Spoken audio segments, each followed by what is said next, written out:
Hello everyone, क्या हालचाल आप लोगों के। कैसी चल रही है तैयारी आप लोगों की।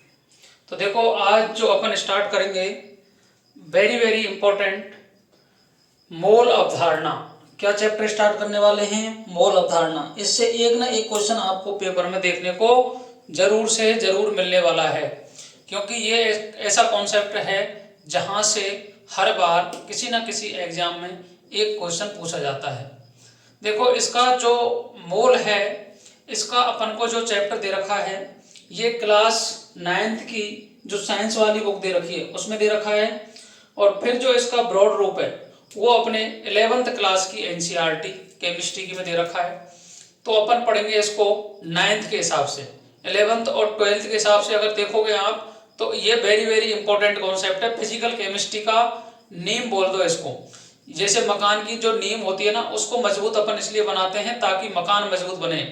तो यदि फिजिकल केमिस्ट्री आपको मजबूत करनी है तो आपको मोल कॉन्सेप्ट पढ़ना ही पड़ेगा, क्योंकि मोल कॉन्सेप्ट के बिना कुछ भी नहीं संभव है। तो अपन इसको पढ़ेंगे 9th क्लास के हिसाब से। तो बहुत बहुत स्वागत है आपका कुंभज क्लासेज के यूट्यूब चैनल पर।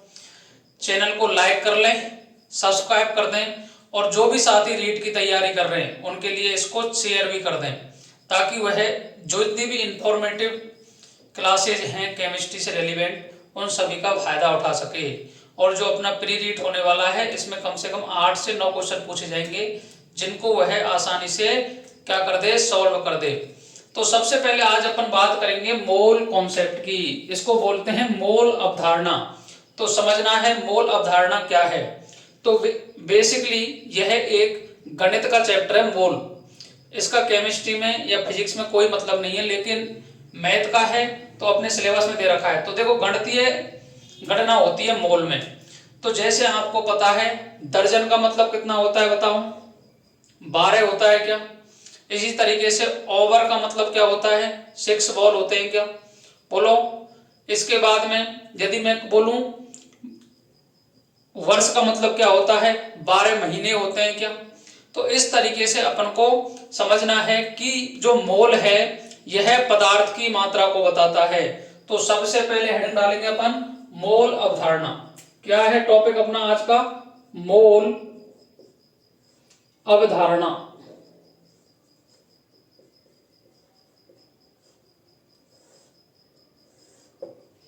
तो मोल अवधारणा में सबसे पहले अपन बात करेंगे कि मोल क्या होता है।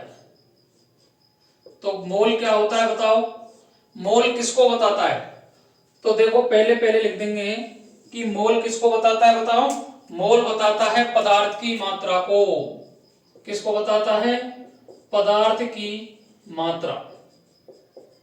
किसको बताता है? पदार्थ की मात्रा को। इसके बाद में यदि मैं बात करूं तो 1 मोल किसके बराबर होता है? 6.023 इंटू 10⁻23 कण के बराबर होता है। अब जो ये कण हैं, ये हमारे हो सकते हैं परमाणु, अणु, इलेक्ट्रॉन, प्रोटॉन, न्यूट्रॉन आदि। अब जो 1 मोल की जो 6.023 है, इसको ही अपन लिखते हैं Na। क्या लिखते हैं? Na। और Na किसके रूप में दिया गया था? आवोगाद्रो। आवोगाद्रो नामक साइंटिस्ट था, उसके रेस्पेक्ट में इसे क्या कहा गया? Na कहा गया। आई बात समझ में? तो सबसे पहले याद रखना है कि मोल क्या बताता है? पदार्थ की मात्रा को। यदि मैं परिभाषा की बात करूं तो क्या लिखेंगे बताओ? 1 मोल, परिभाषा की, 1 मोल पदार्थ की वह मात्रा है, वह मात्रा है जिसमें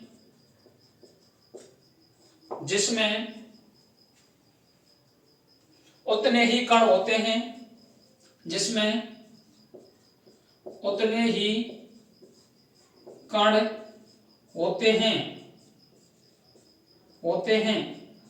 कण क्या क्या हो सकते हैं बताओ?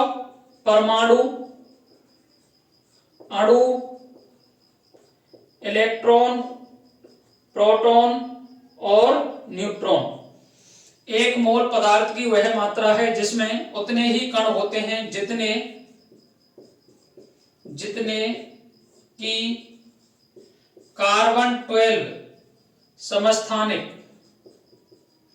समस्थानिक के 12 ग्राम में उपस्थित होते हैं। 12 ग्राम बोलूं या 0.012 केजी बोलूं, किलोग्राम में उपस्थित होते हैं।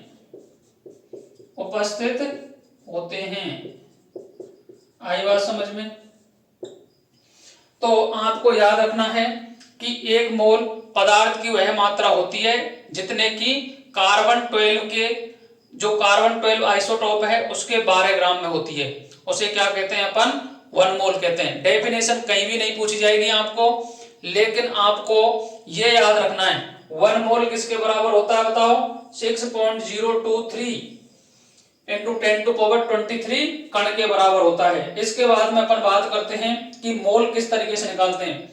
तो आपको मोल निकालने के फॉर्मूले याद रखने हैं। तो पहला फॉर्मूले की बात करता हूं, यदि पदार्थ की मात्रा ग्राम में दे रखी हो तो, ग्राम में दे रखी हो तो फॉर्मूला यूज करोगे n बराबर ग्राम बटे अणुभार। तो ग्राम में बोलो W से डिनोट कर दूं मैं, W अपॉन mw। W को बोलते हैं वेट और mw को बोलते हैं मॉलिक्यूलर वेट। आई बात समझ में? यदि आपको पदार्थ की मात्रा ग्राम में दे रखी हो तो फॉर्मूला यूज करोगे n बराबर W अपॉन mw। आई बात समझ में? दूसरा, यदि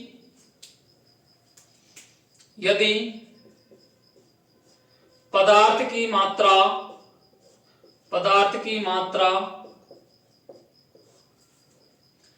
लीटर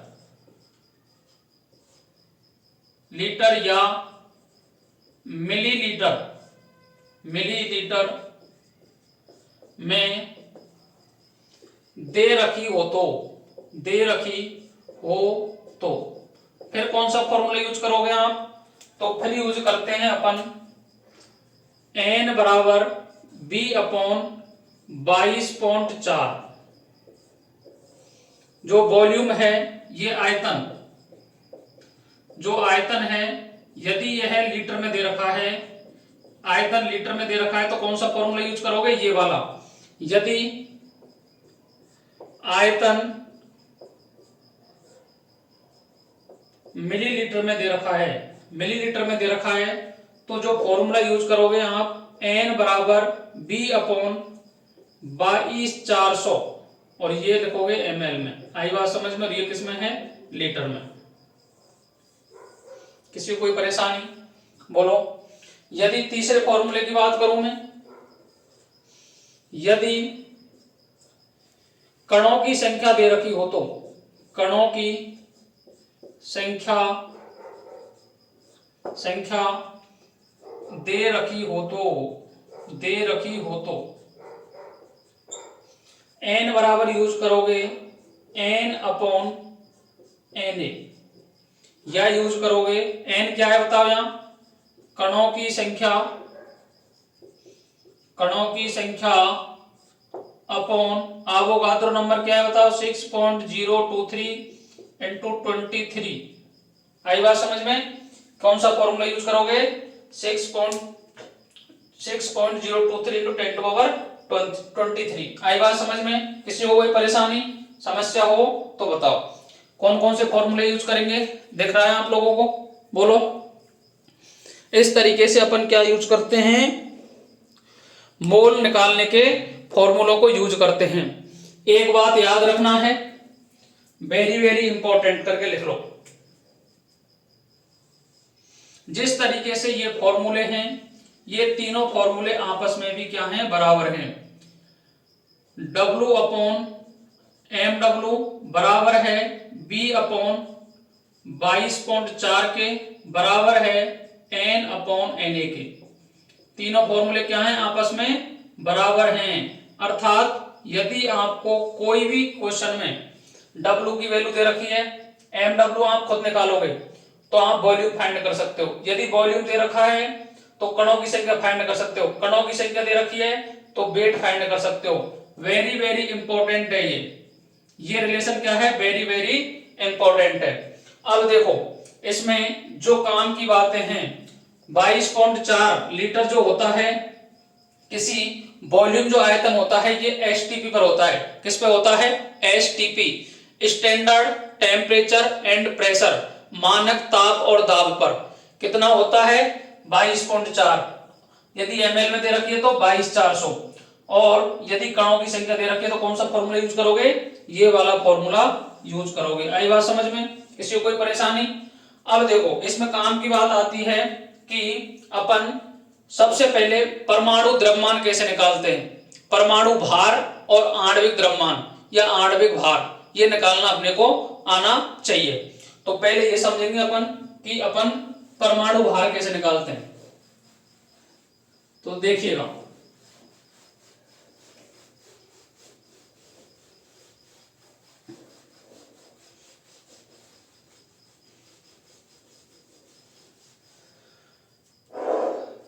देखिएगा परमाणु भार, परमाणु भार, परमाणु भार का मतलब होता है किसी परमाणु का भार, परमाणु का भार कार्बन 12 के 1/12वें भाग से, 1/12वें भाग या 12वें भाग से कितना गुना भारी है, कितना गुना भारी है, भारी है, क्या कहलाता है, परमाणु भार कहलाता है। डेफिनेशन कोई काम की नहीं है, लेकिन परमाणु भार आपको याद होनी चाहिए। जैसे मैं बात करता हूं तत्व लिखता हूं, इधर लिखता हूं परमाणु भार। वैसे मैं आपको पहले पढ़ा चुका हूं इनको, लेकिन दोबारा बता रहा हूं, एक बार और देख लो। हाइड्रोजन का होता है 1, हीलियम का होता है 4, लिथियम का होता है 7, बेरिलियम का होता है 9,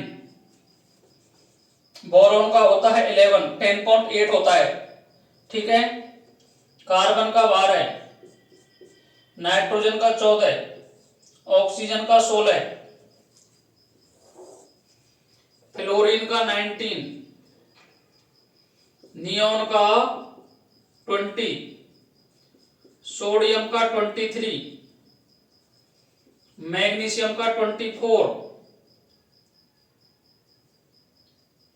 एल्यूमिनियम का 27, सिलिकॉन का 28, फास्फोरस का 31, सल्फर का 32, क्लोरीन का 35.5, आर्गन का 39.8 होता है तो 40।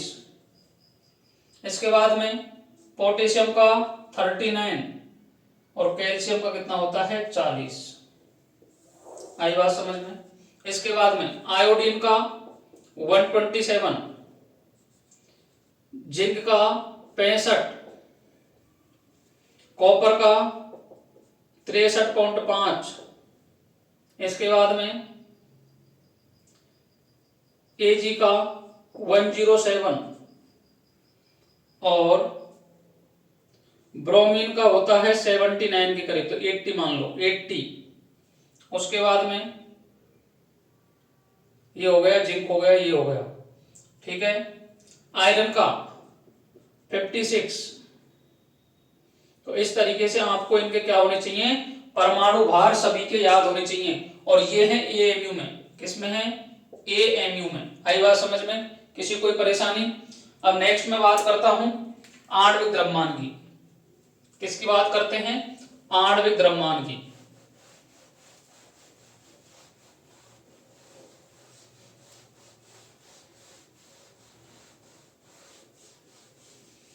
नेक्स्ट बात करते हैं आणविक द्रव्यमान। आणविक द्रव्यमान। आणविक द्रव्यमान का मतलब है किसी अणु का द्रव्यमान कार्बन 12 के 12वें भाग से कितना गुना भारी है। ये क्या कहलाता है जी? आणविक द्रव्यमान।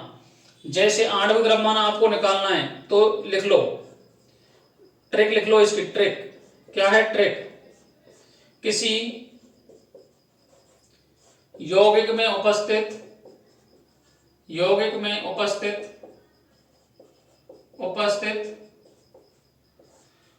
परमाणुओं की संख्या इनटू परमाणु भार का योगफल होता है। क्या होता है? योगफल होता है। आई बात समझ में? एग्जाम्पल समझ में आ जाएगा आपको। एग्जाम्पल आपको मैंने पूछा कि बताओ NaCl का, किसका? NaCl का आणविक द्रव्यमान कितना है? पेपर में पूछ लेता है सीधा ही, कितना है बोलो। सॉल्व कर दूं इसको। सॉल्यूशन देखो, मैंने बोला परमाणु की संख्या इंटू परमाणु के भार का योगफल होता है, तो क्या लिखेंगे बताओ? Na की संख्या इंटू Na का परमाणु भार प्लस Cl की संख्या इंटू Cl का परमाणु भार। तो बताओ Na की संख्या कितनी है? 1। Na का परमाणु भार कितना होता है बोलो? 23। ये लिखा हुआ Na का परमाणु भार कितना है? 23 प्लस क्लोरीन की संख्या 1 है। 1 क्लोरीन का परमाणु भार कितना है बोलो? 35.5। कितना है? 35.5। तो बताओ 23 प्लस 35.5, तो ये कितना हो गया? 58.5। कितना हो गया? 5 और 3 8, 3 और 2 5, 58.5 AMU एटॉमिक मास यूनिट। क्या है ये? Atomic mass unit. इसे बोलते हैं यू। यू का मतलब है यूनिफाइड। क्या है? यू का मतलब क्या हो गया? यूनिफाइड। आई बात समझ में? किसी को कोई समस्या परेशानी हो तो बताओ। इसके बाद मैं बात करता हूं नेक्स्ट एग्जांपल की। इधर से मिटा दूं ये, बोलो।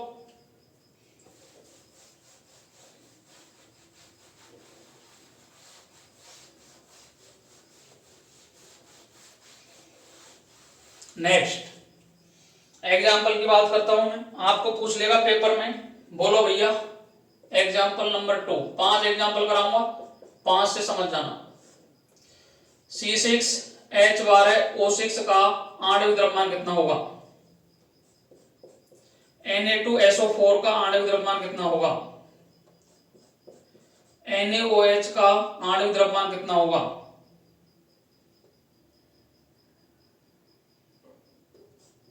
KOH का आणविक द्रव्यमान कितना होगा? N2 का आणविक द्रव्यमान कितना होगा? O2 का आणविक द्रव्यमान कितना होगा?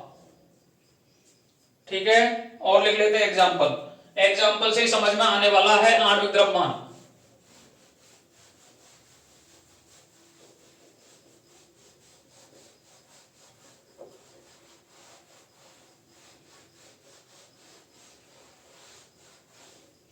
नेक्स्ट एग्जाम्पल है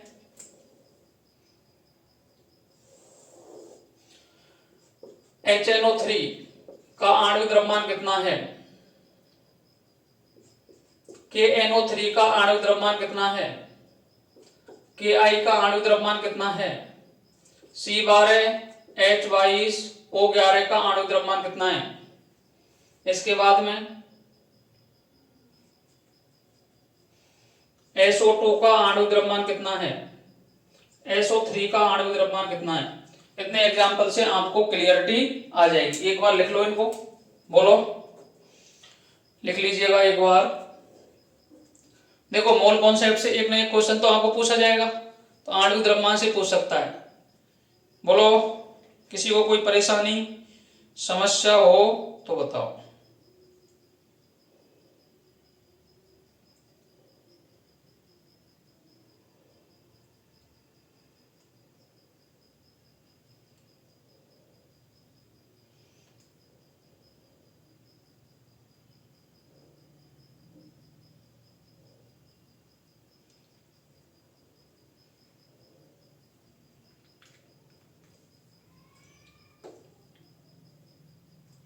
एक एग्जाम्पल लिख लो, H2SO4 पूछा जाता है काफी बार, H2SO4।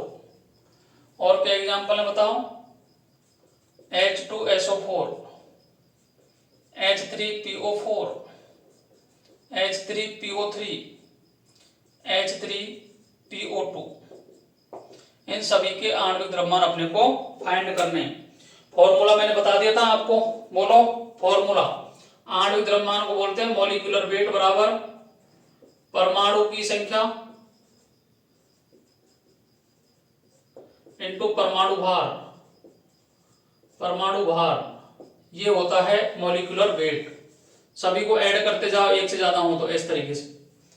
अब देखो मैं सबसे पहले बात करता हूं C6H12O6 की।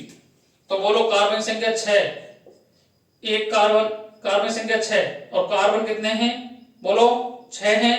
परमाणु भार कितना है, एक का 12 प्लस हाइड्रोजन कितने हैं 12, एक हाइड्रोजन का कितना है 1 प्लस ऑक्सीजन कितने हैं 6, कितना है एक का ऑक्सीजन का 16।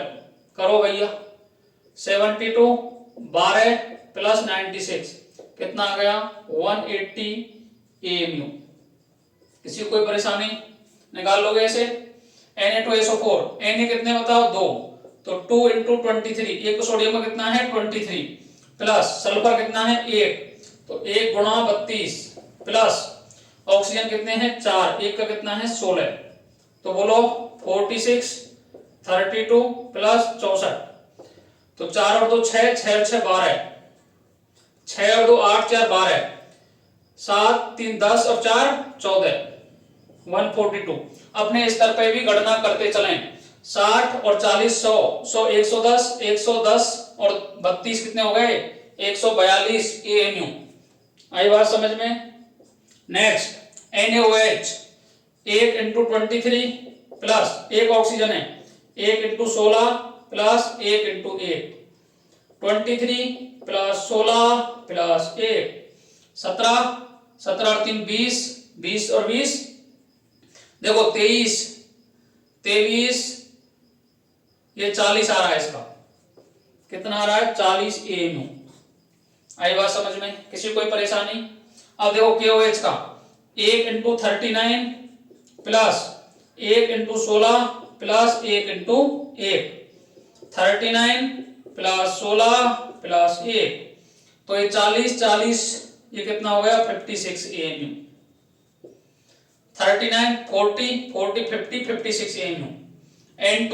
N2 कितना है बोलो 2 × N का 1 का कितना है 14, तो 28 AMU। आई बात समझ में।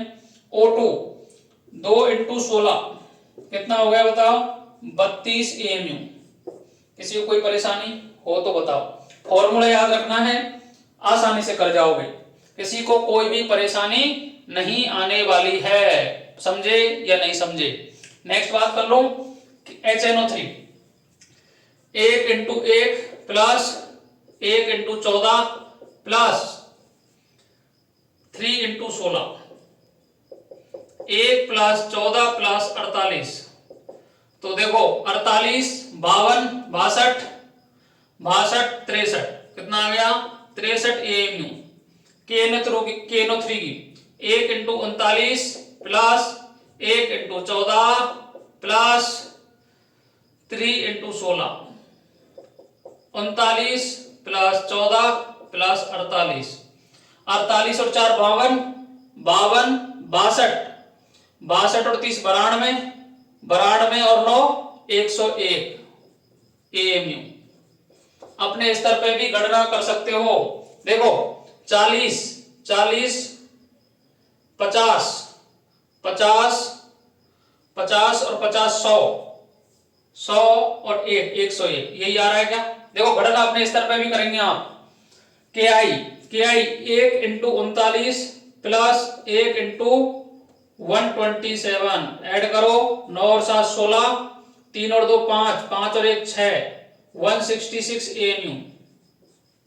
सी 12, H 22, O 11, कार्बन कितने बताओ 12, तो 12 into 12 plus 22 into 1 plus 16 into 11 या 11 इंटू 16, ठीक है। 144 प्लस 22 प्लस 16 और 16 1 17, तो 16 गुणा 11 करो, 16 गुणा 11 66, 6 और 11 कम 11 6 17, 176। इसको ऐड करोगे तो 342 एएमयू। कितना आएगा? 342 एएमयू। SO2 का निकाल लो, 1 into 32 plus 2 into 16 64 AMU. SO3 का निकालो, 1 into 32 plus 3 into 16, 3 into 16 32 plus 48, ये आ गया 16 दूना 32, 32 दूना 64, तो 48, 48 और 32 कितने हो गए बताओ? 8 और 2 10, 4 और 3 7 और 8 80। तो देखो 16 दूना 32, 16 थी 48, तो 32 दूना 64 और 16 80 एएमयू। कितना आ गया? 80 एएमयू। इसके बाद में H2SO4, तो 2 into 1, 1 into 32 plus 16 into 4 into 16, 2 plus 32 plus 64, 98 AMU, 98 AMU आएगा इसका। 3 इंटू 1 प्लस फॉस्फोरस कितना होता है? 31, 1 into 31 plus 4 into 16, 3 plus 31 plus 64, कितना हो गया? 4 और 1 5, 64 और ये 30, 94 95 और 3 98, इसका भी 98, इसका भी 98। H3PO3 का, तो देखो 3 इंटू 1 प्लस 31 प्लस 48, कितना आ रहा है बताओ? 34 34 34 प्लस 48, 8 4 12, 4 3 7 और 8 82, कितना आ रहा है? 82 एएमयू। H3PO2 की 3 प्लस 31 प्लस 32, कितना आ गया बताओ? 34 34 और 34 प्लस 32 6 66 एएमयू। आणविक द्रव्यमान निकालने में किसी को कोई परेशानी? इस तरीके से आप आणविक द्रव्यमान निकाल सकते हो। यदि परमाणु भार आपको याद है तो आणविक द्रव्यमान निकालने में कोई भी परेशानी नहीं आएगी कभी भी। आई बात समझ में? किसी को कोई परेशानी हो तो बताओ। अब अपन बात करते हैं मोल की। यहां से आप क्या निकालोगे? बोलो, आणविक द्रव्यमान निकाल सकते हो। आणविक द्रव्यमान निकाल लोगे तो उसके बाद में आप क्या फाइंड कर सकते हो? मोल फाइंड कर सकते हो। अब अपन स्टार्ट करते हैं मोल। दोबारा किससे स्टार्ट करेंगे? मोल से। तो आणविक द्रव्यमान आ गया समझ में? इस तरीके से आणविक द्रव्यमान निकालना सीखना चाहिए अपने को।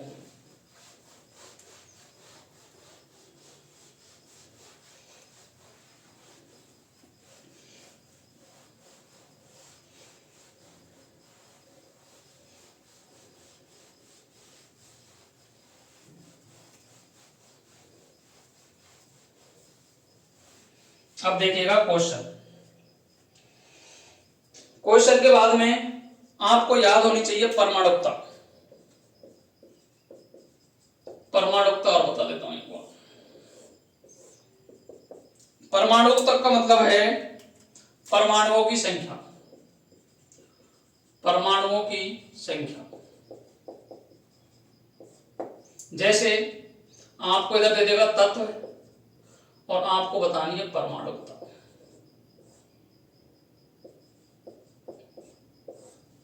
जैसे नियॉन, एक परमाणुकता है इसकी, कितनी है? एकल परमाणुकता है, एक, क्या बोलते हैं? एकल परमाणुकता है, ठीक है, नियॉन। इसके बाद में मैं बात करता हूं, जैसे आपको पूछ लिया हाइड्रोजन की, तो हाइड्रोजन की परमाणुकता कितनी है? 2। हीलियम की कितनी है बोलो? 1। N2 की कितनी है? 2। P4 की कितनी है? 4। S8 की कितनी है? 8। इसके बाद में ये हो गया। कार्बन की कितनी है बोलो? 1। O2 की कितनी है बोलो? 2। SO3 की कितनी है? कितने परमाणु इसमें? 4। SO4 की कितनी है? 5। C6H12 O6 की कितनी है बोलो? 12 से 18, 18 से 24, 24 परमाणु इसमें, ठीक है। H2SO4 की कितनी है? H2SO4 की 4, 5 और 2 7। इस तरीके से आप क्या निकाल सकते हो? परमाणुकता। परमाणुओं की संख्या ही क्या कहलाती है? परमाणुकता कहलाती है। इसलिए आपको काफी बार पूछता है कि इतने ग्राम में कितने परमाणु उपस्थित हैं, तो उसके लिए मैं आपको फॉर्मूला बताने वाला हूं अभी, ठीक है। आगे बात समझ में लिख लोगे ये। अब देखो, आपको पता है कि आपको मोल निकालने के कितने फॉर्मूले हैं। मोल कैसे निकालोगे बताओ? N बराबर W/mW से निकाल सकते हैं, N बराबर B/22.4 से निकाल सकते हैं, N बराबर N/6.023 इंटू 10⁻23 से भी निकाल सकते हैं। यहां बात करेंगे ग्राम की, यहां बात करेंगे लीटर की, और यहां बात करेंगे कणों की संख्या की। किसी कोई परेशानी? इस तरीके से अपन क्या निकाल सकते हैं बोलो? मोल निकाल सकते हैं। यदि आपको पेपर में पूछे, क्या पूछे? परमाणु की संख्या, परमाणु की संख्या, अणु की संख्या,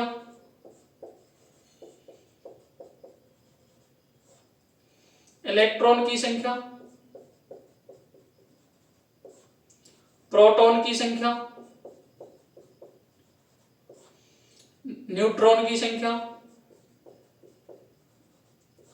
इन तीनों में से किसी की भी आपको कोई भी इंफॉर्मेशन पूछे पेपर में, तो कौन सा फॉर्मूला यूज करोगे बताओ? जिस तरीके का डाटा दे रखा है उसका फॉर्मूला यूज करोगे। यदि आपको पहला वाला फॉर्मूला दे रखा, जैसे आपको ग्राम में दे रखी है वैल्यू, तो W/mW इंटू 6.023 इंटू 10⁻23 इंटू जो इसमें से आपको पूछा है उसे ही अपन क्या लिख देंगे बताओ? कणों की संख्या, कणों की संख्या। इससे आप पढ़ निकाल सकते हो। यदि आपको वैल्यू दे रखी है लीटर वाली, तो B/22.4 इंटू 6.023 इंटू 10⁻23 इंटू कणों की संख्या। यदि आपको कणों की संख्या दे रखी है, कणों की संख्या, तो N/Na इंटू 6.023 इंटू 10⁻23 इंटू जो पूछा है उसे ही कर लोगे, कणों की संख्या।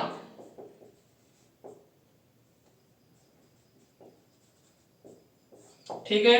अब देखो, कणों की संख्या का मतलब हो गया, इसमें आपको कोई नंबर देगा कि इस इतने आपको कण दे रखे हैं, तो इसमें मोल फाइंड करो। तो इसमें जैसे आपको पूछ लेगा कि इलेक्ट्रॉन फाइंड करो, प्रोटॉन फाइंड करो, न्यूट्रॉन फाइंड करो, ठीक है। तो आप ये फॉर्मूला यूज करोगे। अब मैं इसके ले लेता हूं एग्जांपल। फॉर्मूले आप याद रखोगे, आणविक द्रव्यमान मैंने बता दिया है आपको। अब करेंगे अपन क्वेश्चन। क्या करेंगे? क्वेश्चन करने वाले हैं। आएगा समझ में? तो देखिएगा,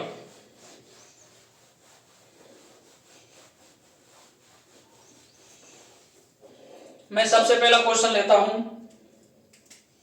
question number 1, RPSC 2018 grade one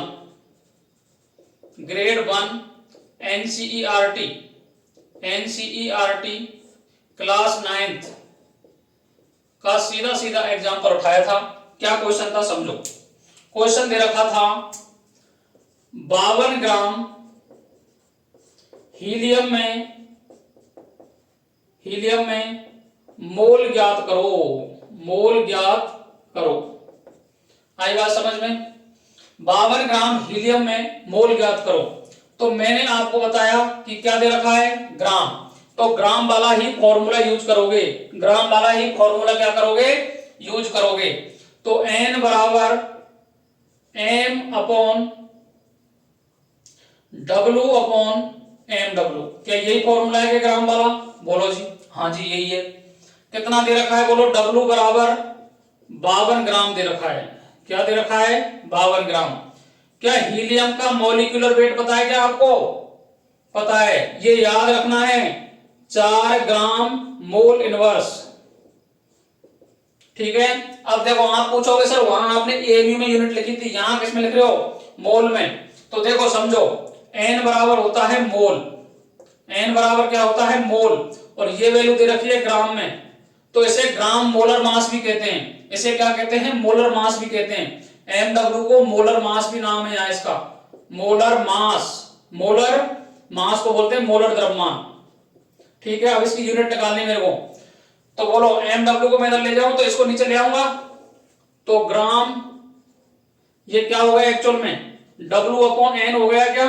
तो ग्राम और N को किसमें करते हैं? मोल में। तो ग्राम मोल इनवर्स आ गई, यूनिट इसकी आ गई। ठीक है। अब देखो आपको N फाइंड करना है, तो बताओ W कितना दे रखा है? 52 ग्राम। कितना दे रखा है? 52 ग्राम। क्या आपको इसका मॉलिक्यूलर वेट पता है क्या हीलियम का? हीलियम का पता है, एक ही दे रखा है हीलियम। तो हीलियम का कितना होता है बताओ? 4 ग्राम मोल इनवर्स। यही यूनिट इसकी। कर लो सॉल्व। 4 से काटोगे इसको 13 बार कटेगा, ग्राम से ग्राम कट गया और मोल ऊपर चला जाएगा, तो कितना आ गया? 13 मोल। कितना आ गया? 13 मोल। तो N बराबर 13 मोल आंसर आ गया। किसी को कोई परेशानी? RPSC ग्रेड 1 क्लास 9th की NCERT से जो जनरल स्टडी वाला पेपर लगता है उसमें ये क्वेश्चन पूछा गया था। नेक्स्ट क्वेश्चन की बात कर लेता हूं। देखिएगा नेक्स्ट क्वेश्चन, देख लीजिएगा इसको एक बार। नेक्स्ट क्वेश्चन की बात करेंगे।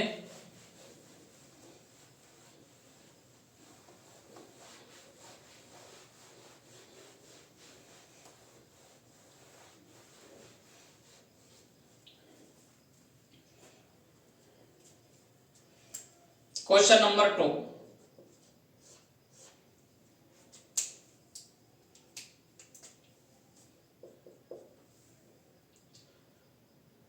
चौवालीस 44.8 लीटर SO2 के बिलियन में, SO2 के बिलियन के मोल ज्ञात करो। मोल ज्ञात करो। ठीक है जी। सॉल्यूशन करते हैं इसका। देखो सॉल्यूशन की बात करता हूं तो समझिएगा, इसमें 44.8 लीटर दे रखा है। सबसे पहले क्वेश्चन को पढ़ना आना चाहिए। लीटर में वैल्यू दे रखी है तो आपको लीटर वाला ही फॉर्मूला यूज करना है। लीटर वाला ही क्या करना है? फॉर्मूला यूज करना है। तो B बराबर दे रखा है 44.8 लीटर। इसके बाद में कुछ जरूरत है क्या आपको? ये डाटा तो आपको दे ही रखा है पेपर में, तो ये पेपर में दे रखा है तो आपको जरूरत ही नहीं है इसकी। तो जरूरत नहीं है तो अपन को पता है क्या? N बराबर B अपॉन 22.4 और ये लीटर में। तो फॉर्मूले में रखो वैल्यू। B बराबर कितना है बोलो? 44.8 लीटर अपॉन ये कितना है बोलो? 22.4 लीटर। तो लीटर से लीटर कट जाएगा, ये भी लीटर ही है, तो लीटर से लीटर गया। तो 22.4 से इसको काटोगे तो ये कितना आ गया? 2 मोल आ गया। कितना आ गया जी? 2 मोल। इसके बाद यदि ये पूछता इसमें नेक्स्ट क्वेश्चन क्या पूछ सकता था,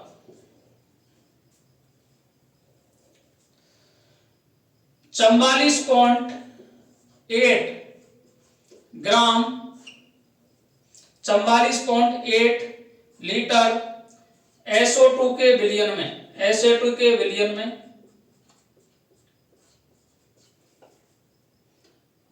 में कणों की संख्या ज्ञात करो, कणों की संख्या ज्ञात करो। ये थोड़ा इसका हार्ड लेवल हो गया। तो देखिएगा मैंने बताया था कि यदि आपको कणों की संख्या पूछे, किसकी पूछे, कणों की संख्या, या आपको बोल दूं मैं कणों की संख्या की जगह परमाणुओं की संख्या ज्ञात करो, परमाणुओं की संख्या ज्ञात करो, ठीक है। तो बताओ क्या फॉर्मूला यूज करोगे आप, तो n बराबर B/22.4, ये सॉल्यूशन की बात कर रहा हूं मैं, इनटू Na इनटू परमाणुओं की संख्या, परमाणुओं की संख्या, क्या यही फॉर्मूला यूज करूंगा क्या, बोलो। तो देखो बी कितना दे रखा है, 44.8 litre upon 22.4 litre into Na की वैल्यू कितनी है 6.023 इंटू 23 Na इंटू परमाणु की संख्या कितनी है, तो देखो SO2 में परमाणु कितने हैं, एक S है, 2 O है, तो 3 परमाणु है टोटल। कितने परमाणु हैं, 3 परमाणु हैं। तो बोलो ये 2 बार कट गया, तो ये 2 बार कटा, तो 2 दिया 6, तो 6 इंटू 6.023 इंटू 10⁻23, यहां लिख सकता हूं मैं 6 Na परमाणु हैं इसमें। कितने हैं, 6 Na परमाणु हैं। यदि आपको पेपर में पूछता अणु की संख्या कितनी है, तो अणु कितना है इसमें, तो मॉलिक्यूल हमेशा एक ही होता है। SO2 का जो मॉलिक्यूल है ये एक मॉलिक्यूल है, तो यहां एक से मल्टीप्लाई करते। यदि ये पूछता इलेक्ट्रॉनों की संख्या कितनी है, क्या पूछता, इलेक्ट्रॉनों की संख्या, इसमें और क्या पूछ सकता था, इलेक्ट्रॉनों की संख्या। तो इलेक्ट्रॉन की संख्या किसने निकालते बताओ, सल्फर में कितने इलेक्ट्रॉन है 16, इसके बाद में ऑक्सीजन में भी कितने हैं 16, तो ये कितना आ गए 32 इलेक्ट्रॉन आ गए। जब मैंने समस्थानिक, संभारिक और ये पढ़ाए थे उस टाइम मैंने इलेक्ट्रॉन की संख्या फाइंड करना बताई थी। तो यदि कोई न्यूट्रल एटम दे रखा है तो जितने भी उसमें प्रोटॉन है या परमाणु क्रमांक है वही उसमें इलेक्ट्रॉनों की संख्या होते हैं। तो देखो इसमें ऑक्सीजन में 8 होते हैं, 8 और 8 16, 16 और 16 32, तो 32 इलेक्ट्रॉन है। तो यहाँ 3 की जगह से किसकी मल्टीप्लाई करते, 32 से मल्टीप्लाई कर देते। तो आगे बात समझ में, 2 तरीके के क्वेश्चन। नेक्स्ट क्वेश्चन की बात करता हूं मैं।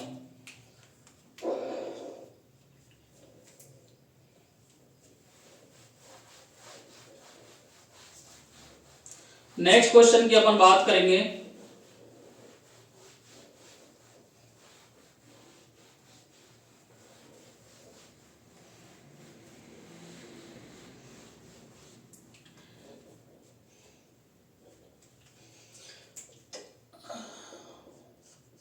थ्री पॉइंट 011 इंटू 10⁻23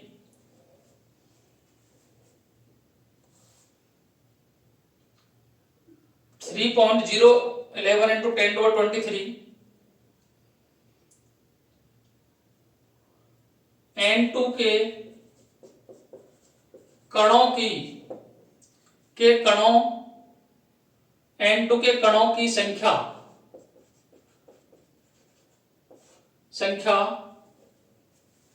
में मोल ज्ञात करो, मोल ज्ञात करो। आपको कणों की संख्या दे रखी है, पेपर में देगा लिख करके कणों की संख्या, तो कणों की संख्या आपको दे रखी है, तो कणों की संख्या दे रखी है, तो मैंने आपको बताया था कि यदि कणों की संख्या दे रखी है तो कौन सा फॉर्मूला यूज करोगे, तीसरे वाला फॉर्मूला यूज करना है। तो बताओ सॉल्यूशन, कैपिटल N कितना दे रखा है 3.011 इंटू 10⁻23, Na की वैल्यू आपको पता है क्या 6.023 इंटू 10⁻23। तो अगर आपको मोल निकालने हैं तो N/Na,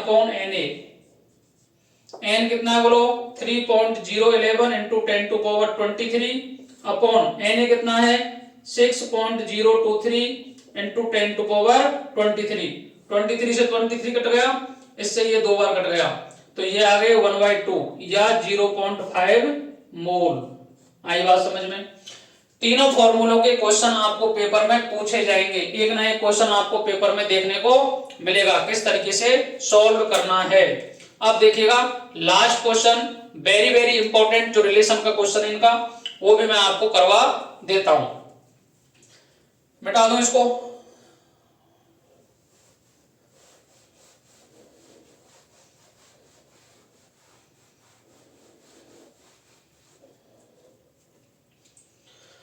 नेक्स्ट क्वेश्चन,